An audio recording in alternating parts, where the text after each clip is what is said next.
நல்ல பேரை வாங்க வேணும் பிள்ளைகளே, நம் நாடு என்னும் தோட்டத்திலே நாளை மலரும் முல்லைகளே, நல்ல பேரை வாங்க வேணும் பிள்ளைகளே.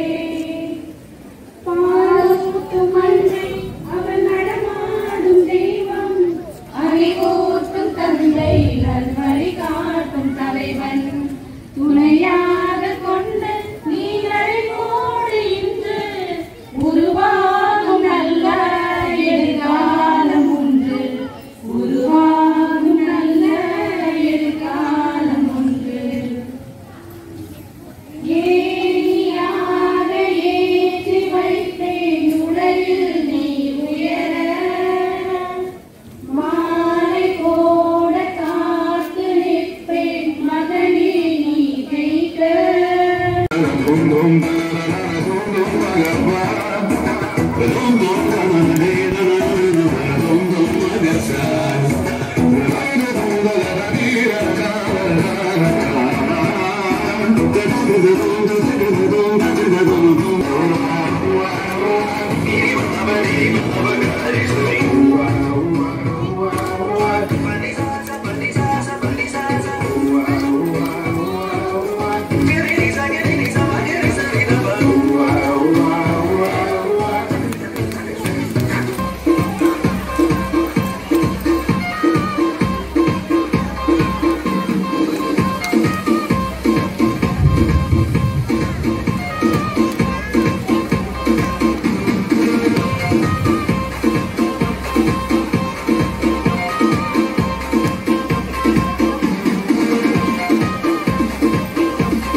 கொஞ்ச நேரமா பாத்துட்டு கொடுத்துறேம்மா. ஹோம்வொர்க் செய்யலையா? மொபைல் கொடுமா.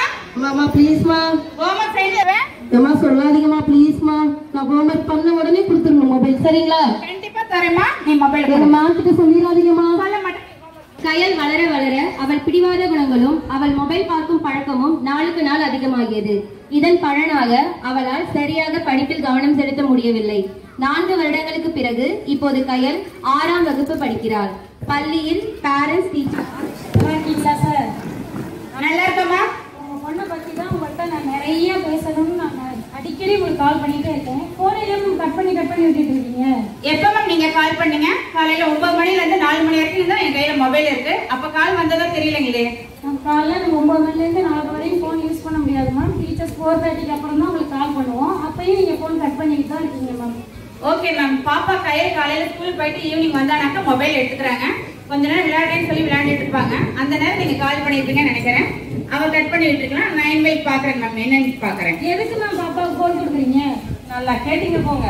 கையல் பிறந்ததுல இருந்து சாப்பிடுறது, தூங்குறது, விளையாடுறது எல்லாத்துக்குமே மொபைல் தான் கொடுத்து பழகிட்டாங்க. உங்க ஒர்க்கை சிம்பிளிஃபை பண்றதுக்காக மொபைல் கொடுத்தே பழகிட்டீங்க. ஆனா டெய்லி கிளாஸ் ரூம்ல வந்து பக்கத்துல உள்ள ஸ்டூடெண்ட்டை எப்ப பார்த்தாலும் பேசிக்கிட்டே தான் இருக்கா.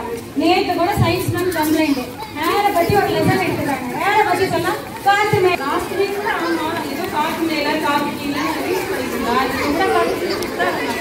இங்கேயும் வந்து நான் ரீல்ஸ் பார்த்தேன். ஸ்டூடெண்ட்டை பேசிட்டே தான் மேம் இருக்காங்க. என்ன மேம் பண்றது? ஒரே பொண்ணு சண்டை பட்டு எல்லாம் பாத்துக்கிறோம்மா. நீங்க கொஞ்சம் அன்பா சொல்லுங்க மொபைல் எல்லாம் பார்க்க கூடாதுன்னு. நினைக்கிறீங்களா? காலையில எரிச்சல் ஒரே தலைவலின்னு சொல்லிட்டு இருக்கா. கண்டு எரிச்சல் இருக்குன்னு சொல்றாங்கம்மா. மொபைல் அதிகமா பாக்குறாங்களா?